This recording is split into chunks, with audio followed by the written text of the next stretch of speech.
فریاد که در خانه من جای تو خالی است.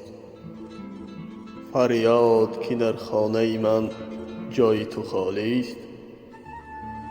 در لوحه آینه من جای تو خالی است. از شرمی که از خانه و آینه پریدی، در کرسی چرمینه من جای تو خالی است.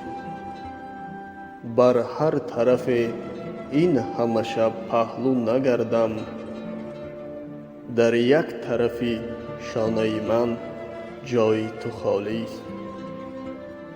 هر دفعه به فکری تو گرفتم قلم، اما در شعر و غزلگونه من جای تو خالی است. با خرمن گل جای تو را پر نتوان کرد، در چشم من و سینه من جای تو خالی است. چون سر نزنم بر در و دیوار که آخر در تقدیر پیشانه من جای تو خالی است. جای تو خالی است.